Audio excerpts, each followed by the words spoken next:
오늘 우리가 읽었던 시편 102편은 표제가 있죠.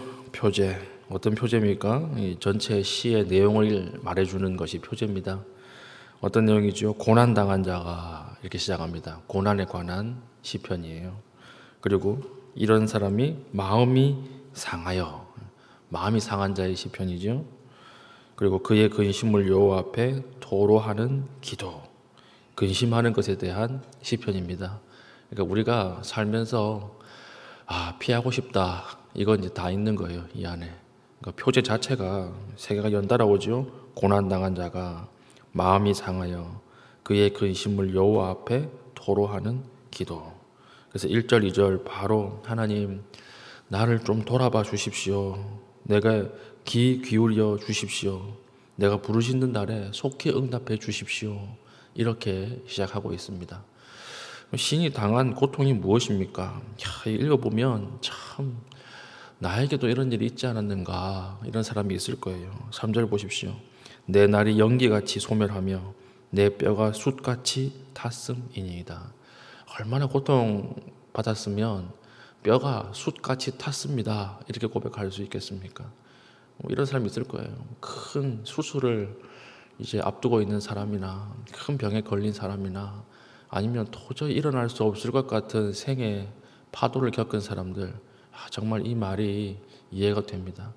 우리가 큰 일을 당하면 내 뼈가 아프다, 뼈 아픈 고통, 이렇게 얘기하지 않습니까? 근데 그걸 뛰어넘어서 내 뼈가 다 숯처럼 타버렸습니다. 이건 얼마나 하나님 앞에 참 깊은 고통 가운데 있었는지 한 절만 봐도 알 수가 있는 거죠. 4절 식욕이 다 사라져 버렸어요. 내가 음식 먹기도 잊었으므로 내 마음이 풀같이 시들고 말라 버렸사오며. 5절 깊은 탄식 가운데 있습니다. 나의 탄식 소리로 말미암아 나의 살이 뼈에 붙었나이다. 6절 완전히 내 인생은 황폐해졌습니다. 이 고백을 하고 있죠. 나는 광야의 올빼미 같고 황폐한 곳에 부엉이 같이 되었사오며. 7절 불면증에 시달립니다. 내가 밤을 지새우니 지붕 위에 외로운 참새 같으니이다. 8절 9절은 내 원수들이 종일 나를 비방하며 내게 대하여 미칠 듯이 날뛰는 자들이 나를 가리켜 맹세하나이다. 9절 나는 죄를 양식같이 먹으며 나는 눈물 섞인 물을 마셨나이다. 8절 9절은 이로 인해서 깊은 대인기피증 그리고 우울증, 이것을 겪고 있는 시인에 대해서 기록하고 있습니다. 지금 3절부터 우리 이 11절까지 보면요, 나라는 단어가 17번이 나와요. 17번. 그러니까 그러므로 고통의 어떤 아픔이 무엇입니까? 내 문제에 집중하게 만든다는 거죠. 다른 사람에 대해서 마음을 열지 못하고 철저하게 내 중심이 되는 것. 우리가 하나님의 앞에 고통이 깊어지고 하나님 앞에 시련이 강해질수록 다른 사람 눈에 안 보여요. 내 문제밖에 안 보여요. 지금 얼마나 극한 고통 가운데 있었던지 이 짧은 구절에 나라는 단어가 17번이나 등장을 하고 있다라고 하는 것입니다. 그럼 이 사람 이렇게 고통을 당하는 이유를 지금 뭐라고 지금 생각하고 있습니까? 우리 10절에 나오죠. 주의 분노와 진노로 말미암음이라. 주께서 나를 들어서 던지셨나이다. 하나님 때문이라는 거예요. 하나님 때문에 이런 고통을 당하고 있습니다. 그러니까 어떻게 해야 합니까? 이렇게 지금 나오고 있다라고 하는 것입니다. 혹시 우리들 가운데 이런 고통 중에 있는 분이 있습니까?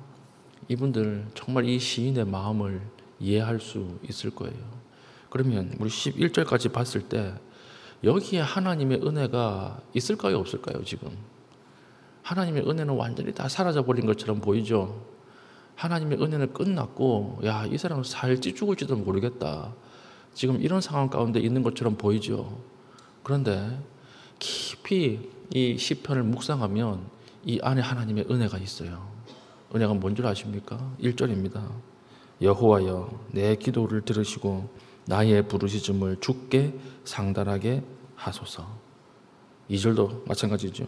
나의 괴로운 날에 주의 얼굴을 내게서 숨기지 마소서. 시인은 이 어려움과 고통 가운데서도 지금 누굴 찾아요? 하나님을 찾는 거예요. 이게 지금 하나님의 은혜가 작동하고 있는 거예요. 이게 뭐냐면 하나님의 숨어 계신 하나님의 은혜라고 하는 거예요. 하나님의 은혜가 겉으로는 보이지 않아요. 세상 사람들 보기에는 저 사람 뭘 그렇게 잘못해서 이런 일을 당하는가 싶지만 지금 이 안에 하나님의 은혜가 작동하고 있어요. 작동하고 있다라고 하는 결과가 무엇입니까? 하나님 앞으로 나온다라고 하는 거예요.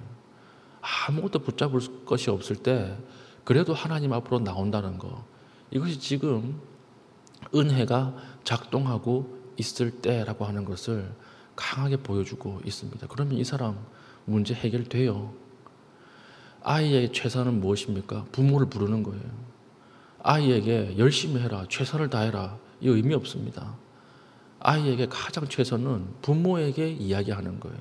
왜 그렇습니까? 부모가 힘이 세니까 부모가 도와줄 수 있습니다. 마찬가지예요. 성도에게 가장 최선은 무엇입니까? 하나님을 부르는 거예요. 생각해 보십시오. 우리가 고난당할 때 기도한다 그렇게 이야기하지만 제가 목양을 해보니까 그거 아니에요. 평소에도 멀쩡할 때도 기도 못하는 사람이 고난당할 때 기도한다고요? 그럴 수 없습니다. 고난이 오면요, 내 마음이 더 분산돼요. 고난이 오면 뭘 먼저 기도해야 될지 모릅니다. 그런데 그 사람이 기도한다고요? 그런 일은 없습니다. 고난당할 때 기도하는 사람은 어떤 사람이에요? 하나님의 은혜가 작동된 사람이에요. 기도해야 되겠다라고 하는 기도의 마음이 불처럼 솟아오르는 사람이 고난당할 때 기도하는 것이지, 고난이 우리 성도들에게 기도하게 만드는 것은 절대 아니라는 것입니다. 우리가 앉아서 기도하죠. 하나님 왜 은혜가 떠나갔습니까? 그러나 그 뒤에 하나님의 은혜가 임한 거라니까요. 절대 내가 기도할 수 없는 마음이 하나님 앞에 기도하는 마음으로 변화되는 거예요. 똑같은 물이라도요, 똑같은 태양이 비치는데 흙은 다 말라가지고 다 깨집니다. 그렇죠. 젖은 흙 태양 위에 올려놔보세요. 처음에는 형태를 유지하다가 태양이 강하게 내려지면 흙이 다 무너져 버려요. 다 깨져 버려요. 그러나 얼음은 다르죠. 얼음은 똑같은 태양 위에 올려놓으면 녹아가지고 물이 돼요. 물이 돼서 어떤 형태로든지 다 바뀌게 되는 거예요. 왜 어떤 사람들은 물이 되고 어떤 사람들은 흙이 됩니까? 하나님의 은혜가 임하는 거예요. 은혜의 차이예요. 그래서 오늘 시인은 하나님 앞에 하나님 나를 던졌습니다. 하나님이 나를 이렇게 만들었습니다라고 토로하고 있지만, 그러나 그 뒤에 보이지 않는 하나님의 은혜가 임하고 있다라고 하는 것입니다. 우리가 언제 눈으로 하나님을 봤습니까? 우리가 언제 하나님을 시각적으로 체험했습니까? 그런 적 없잖아요. 그런데도 기도하러 나오는 거예요. 그런데도 하나님을 붙잡는 거예요. 이것이 하나님의 보이지 않는 은혜, 숨어 계시는 하나님이 베푸시는 은혜라고 하는 것입니다. 그래서 심령이 가난한 자는 천국이 저희 것이며, 하나님이 심령을 가난하게 만드시는 거예요. 하나님을 바라볼 수 있도록 만드시는 거예요. 이 비슷한 말이 로마서 1장 17절에도 있습니다. 제가 읽어드리겠습니다.